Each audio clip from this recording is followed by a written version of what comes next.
बताओ भाई, H0 H part में कोई डाउट?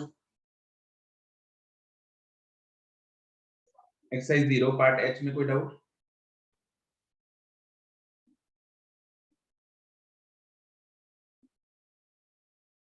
कोई डाउट नहीं है? पार्ट I में 3 4 5 6, पार्ट J में second.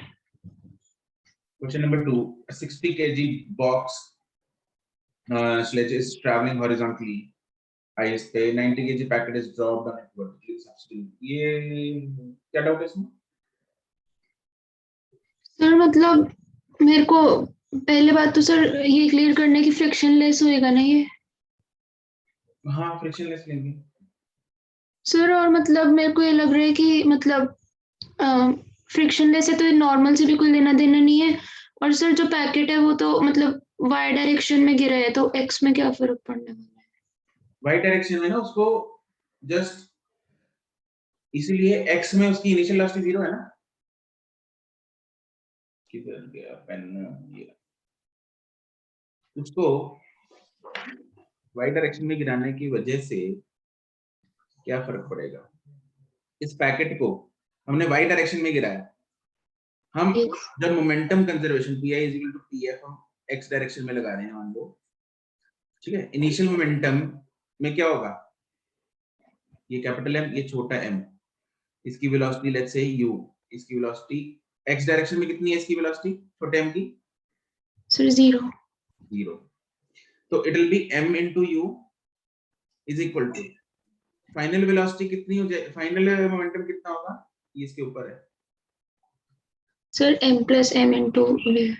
m + m into v, बस यस सर। ये करना है। Okay sir, thank you sir. Anything else? So exercise 1 part H, question number 1 to 3,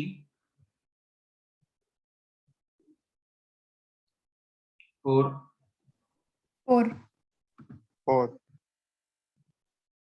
A neutron moving with a certain kinetic energy collides head-on with an neutron है, it collides head-on with an atom जिसका mass number है A. Fractional kinetic energy retained bye, पहले तो photo बनाते हैं बाद में देखते हैं निकालना क्या है, ठीक है। अगर न्यूट्रॉन का मास m है तो इस एटम का मास कितना होगा? Mass number A, but what is mass number? Relative atomic mass. क्या? Number of protons plus number of neutrons. हाँ, पहले क्या वो विद्योत्मा क्या बोली थी? सर रिलेटिव एटॉमिक मास मतलब relative atomic mass, no, it is sir number मतलब ऑफ, आया था कि relative atomic mass mass number ही होता है तो इसलिए। But mass number actually it is number of protons plus number of, neutron. यही होता है, नंबर ऑफ न्यूक्लियॉन्स के बराबर होता है, यस और नो? Yes sir. और न्यूक्लियन का मास जो होता है, प्रोटॉन और न्यूट्रॉन का मास जो होता है, क्या होता है? सेम होता है। Yes sir. तो अगर मास नंबर A है, एक का मास हमने m ले लिया, तो इस एटम का मास क्या होगा? m में, हाँ क्या ना? कैसे सर, समझ नहीं आया क्या? एटम के अंदर कौन है? न्यूट्रॉन और प्रोटॉन। ठीक है, और इलेक्ट्रॉन भी है वैसे तो, लेकिन न्यूट्रॉन का मास कितना होता है? प्रोटॉन का मास कितना होता है? 1.64 1.6 into 10 1.67 into 10 10 to the power minus 27 kgs। ये याद है ना यस भक्तजनों? सर। हाँ जी सर। कोई ऐसा प्राणी जिसको ये ना बताओ? केमिस्ट्री भाई, अरे केमिस्ट्री, न्यूट्रॉन का मास कितना होता है? 1.64 into सर बस ये भी सेम ही होता है। ये -27 मैंने 1.674 into 10 ये मैंने m ले लिया तो ये भी m है, इसके अंदर ऐसे कितने हैं a है, तो इसका मास कितना हो गया m है। ओके ठीक है सर। Okay sir.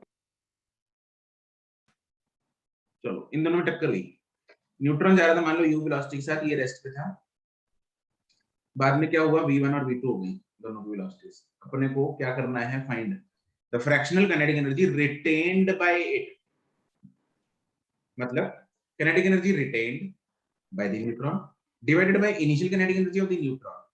क्या यही निकालनी है मेरे को, kinetic energy retained by kinetic energy original या इनिशियल, यही होती है फ्रैक्शन। yes sir ठीक, तो काइनेटिक एनर्जी रिटेन्ड को मैं बोल सकता हूँ half m into v1 square divided by half m u square, यही है। yes sir तो बेसिकली मुझे v1 by u का स्क्वायर निकालना है, कोई चक्कर वाली बात इसमें नहीं है। ठीक, अब हम क्या करेंगे, इधर इक्वेशन लगाएंगे कोई वाली, एक m1 u1 उसमें क्या आएगा, इधर जगह कम है अपने पास, ये हटाओ। एक इक्वेशन लगेगी m1 u1 मतलब m into u plus ma into 0 is equal to mv1 plus ma v1 v2।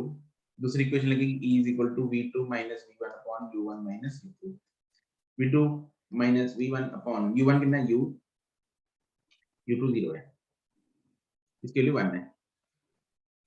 ठीक है, दो इक्वेशन आ गई, इससे v1 v2 आ जाएगा, m थोड़ा इधर, दो इक्वेशन दो वेरिएबल, तो मेरे पास v1 आ गया, बस v2 आ गया। v1 की वैल्यू उठाओ, इधर u है, v1 की वैल्यू u की टर्म्स में आएगी, इधर पुट कर दो, आंसर आ जाएगा, कोई चक्कर वाली बात, क्लियर है। yes sir आगे कर लोगे ना, यस सर। Yes sir. अगर नहीं, अगर अभी बोलोगे कि नहीं करेंगे तब भी मैं बोलूंगा करके, अपने आप खुद करना है आगे। 5 6 7 8 9 10 11 12 12 13 12 13 12 12 13 डाउट है। yes sir yes sir. The rubber ball dropped from a height of, ये बहुत ही बढ़िया सवाल है।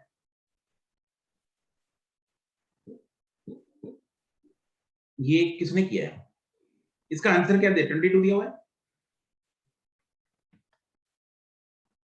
पता नहीं sir चेक करना जरा।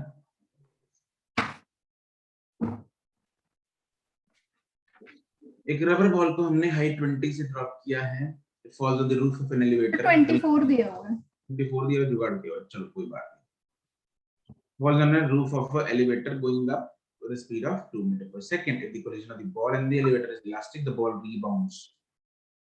तो 24 कैसे आएगा वो बता देता हूँ, फिर 22 कैसे आएगा वो बता देता हूँ।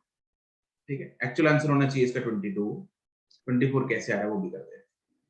देखो बॉल आई, सही है वो बता दो ना वही बता दूं, चलो वही बता देते हैं जो सही है।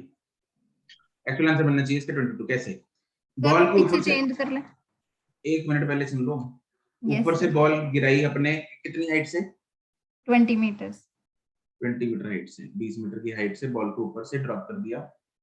इधर एलिवेटर जा रहा है ऊपर, कितनी हाइट से, कितनी वेलोसिटी से, 2 meter per second 2 मीटर पर सेकंड से। एलिवेटर का mass is very much greater than the ball बस बॉल का मास, राइट। तो अपने को इधर m मान लें, इसको ले लो, फिर से इस m2, तो m2 की initial velocity final velocity same होगी। yes sir ठीक है, ऊपर को पॉजिटिव ले लो, नीचे को नेगेटिव ले लो, चाहे उल्टा नहीं ना उल्टा ले लो, कोई चक्कर वाली बात नहीं है।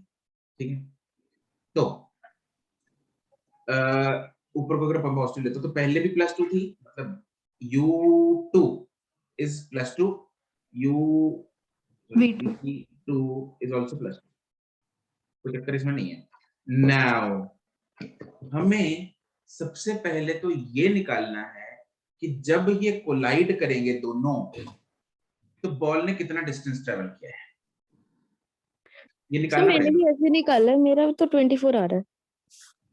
तुमने कैसे निकाला है, सर मैंने पहले वेलोसिटी निकाल ली बॉल की, जैसे हाइट 20 से निकला तो नीचे आके उसकी स्पीड 20 आ गई तो root of 2h/g।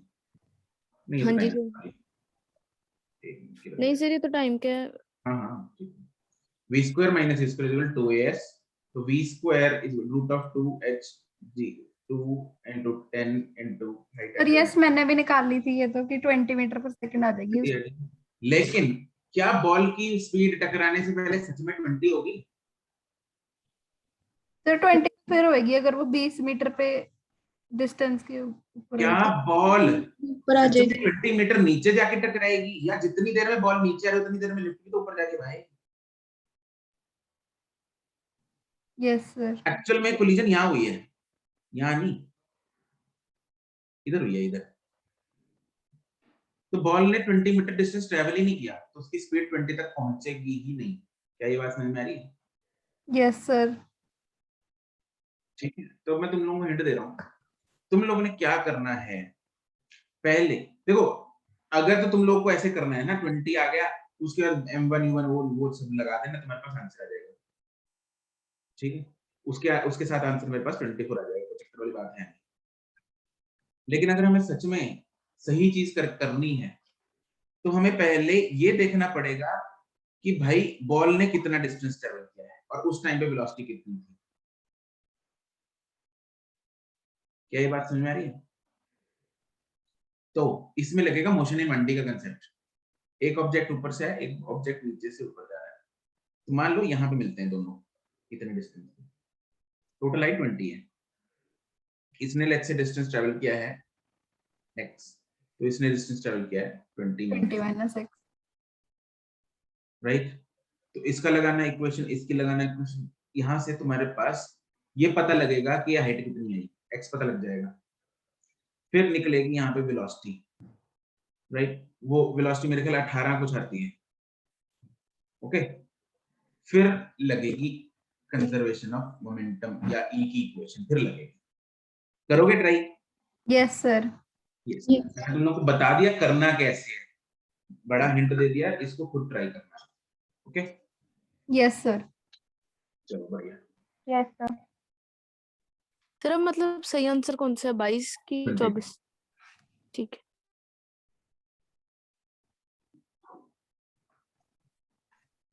Sir 13th भी है। Particle of mass m moving with certain velocity collides elastically head on with another particle of mass 4m at rest. Percentage of kinetic energy transferred, क्या निकालना है इसमें? Change in kinetic energy. u दूसरा 0, m 4m, v1 v2 m 4m। Percentage of kinetic energy transferred, तो क्या बोल सकता हूँ, percentage of kinetic energy transferred या फिर change. Percentage of kinetic energy lost is equal, है ना। तो वैसे तो ट्रांसफर वाला निकाल लेते हैं, वो ज्यादा इजी है, जो उसने पूछा है सीधा, बेचारे ने सीधा ही दे दिया। तो that is kinetic energy transferred divided by kinetic energy transferred to kinetic energy initial of 1 into 100, यही निकालना है। ये पता लग रहा है तुम लोगों को कि निकालना ये है? नहीं सर पता नहीं लगा। ये नहीं पता लगा। इनिशियल काइनेटिक एनर्जी m की थी, यस 4m की कितनी थी? 0। 0 है। तो ट्रांसफर कौन किसके पास करेगा? m4m को। m वाला 4m को करेगा। हमने निकालना है कितने परसेंटेज एनर्जी उसने, कितनी काइनेटिक एनर्जी उसने ट्रांसफर कर दी, उसका परसेंटेज, राइट। तो पहले ऊपर क्या रखेंगे, काइनेटिक एनर्जी ट्रांसफर्ड, राइट। वो ट्रांसफर्ड काइनेटिक एनर्जी किसकी काइनेटिक एनर्जी होगी, 1 की या 2 की? 1 2 ने जो ट्रांसफर की 2 को। हाँ, ट्रांसफर। मान लो इसके पास इनिशियल थी 100, मान लो। सर जो सुनो, एक मिनट सुनो। इसके पास मान लो इनिशियल थी 100, ठीक है। इसने 20 ट्रांसफर कर दी, इसके पास 80 रह गई, इसके पास 20 हो गई, ठीक है। अब मुझे निकालना क्या, percentage of kinetic energy transferred. What is the transferred kinetic energy? 20। Can I say that 20 जो ट्रांसफर्ड काइनेटिक एनर्जी, वो kinetic energy of the V2 है? Yes sir. Yes sir divided by original kinetic energy कौन सी लेंगे 100 100 into 100 बस divide by 100 करेंगे, percentage निकालने के लिए मल्टीप्लाई बाय 100 कर दो, तो ये क्या होगा, क्या मैं इसको लिख सकता हूँ हाफ m m नहीं 4m into v2 square divided by half m into u square into 100, ये निकालना है मेरे को, यस सर बस ये निकाल दो। ठीक है सर उसके लिए पहले v1 और v2 निकालने पड़ेंगे, वो कैसे निकालने हैं, दो इक्वेशन लगा के, कंजर्वेशन ऑफ मोमेंटम एंड वो इलास्टिक कोएफिशिएंट ऑफ रेस्टिट्यूशन ये वाली इक्वेशन है, वो दो निकाल के फिर ये इसमें फॉर्मूला हो जाता है। क्लियर है? Yes sir. यस सर फिर मैं कर तो यही रही थी बट पता नहीं क्या क्यों नहीं हो रहा, तो मैं दोबारा करूंगी। ठीक है। हाँ जी 16 तक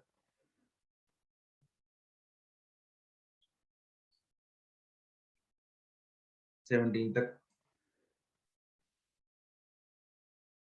आई पार्ट था इसका? No sir. नहीं था, ठीक है। तो कल का होमवर्क आपका ये आई और जे होगा इसका, ठीक है?